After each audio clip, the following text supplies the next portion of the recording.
Hello there, I'm back again. I think I'm gonna start my first review. It is almost 3 in the morning where I live, and I wanted to do my first review right away just to get the feel of it. I think I'm gonna spend the first few reviews on kind of the same thing. It's gonna be all of like the DC animated Bruce Timm things. And the first thing I'm going to review is Batman the Animated Series Volume 1. Now, this is going to be the only Batman Animated Series I'm going to be reviewing because I don't have the rest, but I'll be reviewing this one. I think what I thought of these, well, I always grew up with these.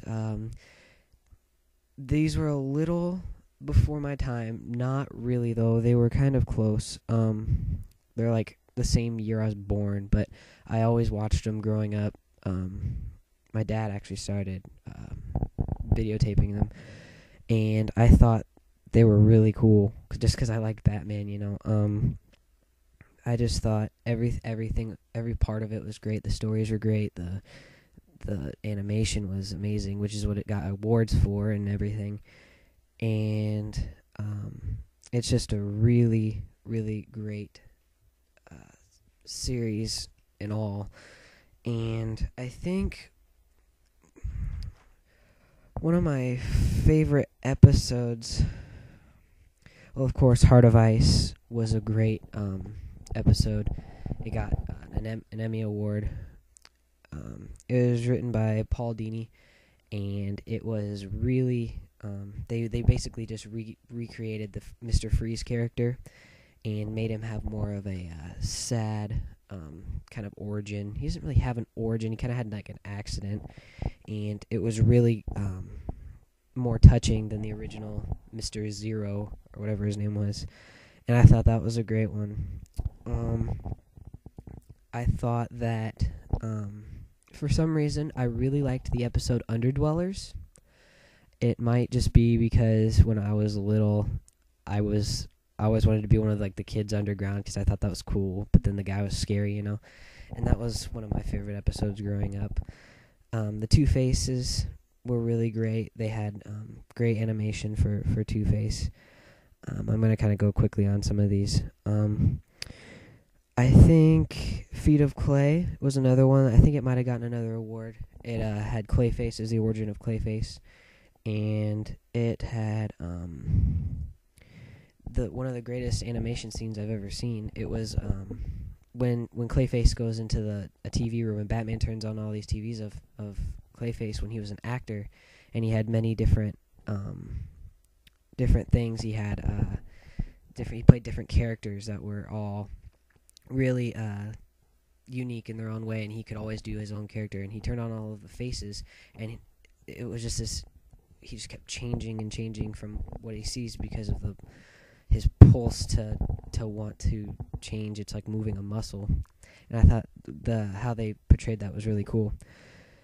I think I've Got Batman in My Basement was another good one because I've always wondered what would happen if Batman came to my house and he was in my basement and I had to fight Penguin myself with Batman passed out on my couch.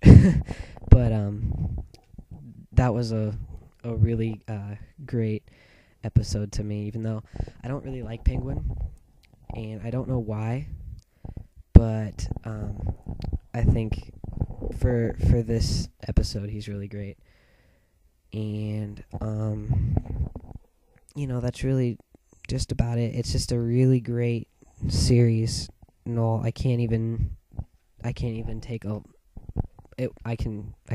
say what I liked about it and all, just because there's so much. I don't have anything much else to say because I also can't finish up this review without talking about the Joker, because the Joker, you know how well known the Joker is all around DC Comics. He's one of the greatest villains. I think he's the greatest villain ever created. He's just my favorite. I think Mark Hamill, who does the voice of the Joker, Luke Skywalker, I think he did an amazing job. I've never heard the Joker so genuine and so great. his laugh always gets me every time. When I was little, I used to hide from it because it's so creepy. It was just, he just blew it out of the water. And I think if they did any more animated series things that had to do with the Joker, they would ask him right away, just because he has the perfect voice. And he's also doing a voice coming up for Batman Arkham Asylum, the video game, and that's gonna be really cool. So is Kevin Conroy, the voice of Batman, who I also thought is just tremendous. He, at the beginning, he sounds so different compared to Justice League. By the end of Justice League, he just sounds so natural. And I mean, even the beginning of Batman, he sounded just like Batman to me. That's always what I imagine Batman's voice being. So both of them were really, really great at their voices. I think the last thing I have to say about this series was it really just completely started a new era of superhero cartoons.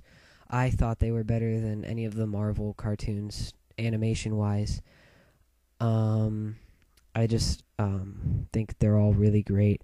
I think that this had like the worst animation out of all of the Bruce Timm stuff, just because it was when they're starting off and they didn't know everything. They didn't have all the right technology yet.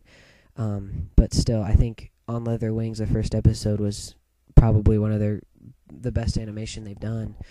And it's always going to be it's really great to have